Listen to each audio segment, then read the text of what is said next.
Mapagpalang araw po mga ka-fams. Dito naman po tayo, mag-update po tayo. Pasensya na po, no? Gusto ko lang pong i-update na si Kuya Jan po ay may pasok po today, Thursday. Na po, Thursday. Ngayon ay March 20. Na po, tulad po ng pag-update ko sa kanya kagabi, may pasok po siya Thursday ng umaga. Pero naka-receive po tayo ng update na i-cancel po ng ALS program ang kanila pong klase this morning for some reason po. Kaya po, dali-dali po nating tinawagan si Kuya Jan tungkol po sa update na ang sabi po ng teacher niya sa atin ay magkakaroon po siya ng online class. Ayan po, kapalit po nung face-to-face class nila today. Akala ko nga po nung hindi na matutuloy yung klase nila today for face-to-face ay next week na uli. Pero hindi po, nagkaroon po ng alternative. Na po, online class at tutulungan po natin si Jan kung paano po makakonect po, no? At maka-join po siya sa klase niya ngayong araw na ito. Ayan po. Natutuwa naman po kami at magbabalik school na po, no? Magbabalik school na po si Kuya Jan. Good luck sa'yo dyan. Pero itong update na pag-online class ay kailangan po natin itawag kay Jan. Kaya tawagan po natin si Kuya Jan. Okay po? Na-advise ko na po pala siya kanina na yung klase po ay na-cancel at magkakaroon po ng online. Kaya po nagkaroon po kami ng usapan na by 2 o'clock po ay magkakaroon kami ng tutoring at magjo-join kami sa klase niya. Tutulungan ko po siya. At nabanggit niya nga po sa akin na, sige po ate, kita po tayo ng 2 p.m. Dadaan lang po ako kay Kuya Buddy pagkagaling dito sa school. At uuwi na rin po ako sa bahay. Kukunin ko lang po yung ibang gamit ko kana Kuya Buddy. Okay, sabi ko, umuwi ka na pagkatapos ka na Kuya Buddy, then kita tayo ng 2 p.m. para maka-attend tayo ng klase mo. At magkaroon na rin tayo ng tutor dyan, sabi ko sa kanya nga na.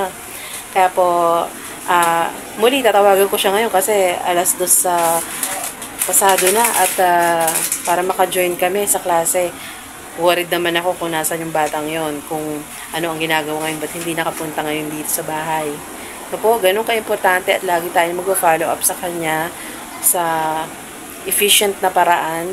No po, at ayun, sige, tingnan po natin kung ano maging result ng ating tawag.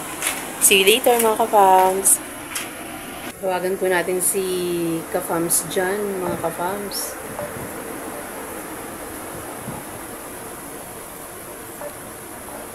Hindi sinasagot, lagot. Ang nangyari po kasi mga ka-fams, na-cancel po yung klase nila today morning. Kung ano, for some reasons po. At nag-schedule po sila ng online class, which is tutulungan po natin si Kuya Jan na makapag-connect po kasi gagamit po sila ng software. Ayun, hindi po nasasagot ni Jan ang tawag ko, pero ang plano ko po ay ayun, i-assist siya sa gagawing online class at makapag-tutor na rin po kami kung ano man po ang pwede namin magawa na mga ka-fams. May usapan po kami na 2 p.m. Pinapupunta ko siya rito sa bahay mula nung na-receive ko yung update from the school sa mga teachers niya po. Kasi po yung mga teachers po ni John ngayon ay mga kaibigan po natin. Po, hindi po sila malayo sa atin. Kaya po nung nagsimula po siya mag-ALS ay madali po nating nailapit si John para makapagsimula po ng ALS kahit sa simula ay nakita nila na wala pong kakayahan pa si ALS makapagsabayan sa mga ibang estudyante, ay ginawa po nila ng paraan.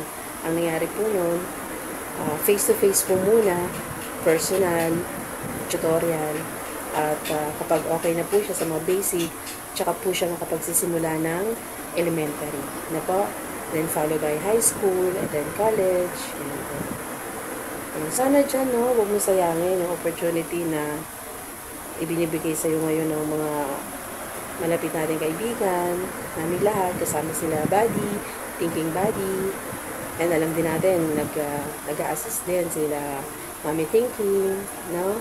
Lahat tayo ay gustong maipagpatuloy ang pag-aaral niya dyan. So, sana po sama-sama tayo, supportahan niyo po kami, supportahan niyo po kami sa mga ginagawang hakbang at pamamaraan namin para kay John, no? Tutukan po natin si Jan kung ano po ang ating makakayanang ipagkaloob na tulong ay pagkakalog po natin yung para kay John. Kasi lahat talaga may opportunity mag-aral, pero sana wala lang mga hindrance, no? Wala mga hassle. Sana maging smooth lahat. Nasa kanya pa rin ang desisyon. Tama yung mga comments ng mga katams natin. Nababasa po namin lahat yan. At tama nga naman, si John ang dapat na makapag-decide, mag-desisyon siya para sa future niya. Dahil nakita niya naman ang totoong kulay ng buhay kapag wala talagang nangyari at wala talagang ginagawa. Wala man lang trabaho, di ka pa nakapagtapos, o di ka man lang nakapag-aral, wala man lang mga sideline, o konting pinagkakitaan. Alam na dyan yan. So, sana dumating yung punto na ma-realize niya na nakakasawa at nakakapagod ang ganung buhay. Motivate siya para gumawa pa siya ng level up na pamamaraan, no? At tayo naman po ay hindi magsasawa na tumulong po at mag-guide kay Kuya John. Okay po? Maraming salamat po sa pagsama at muli po namin na i-update tala po kayo kung anong po ang mga ganap po tungkol po kay Kuya John.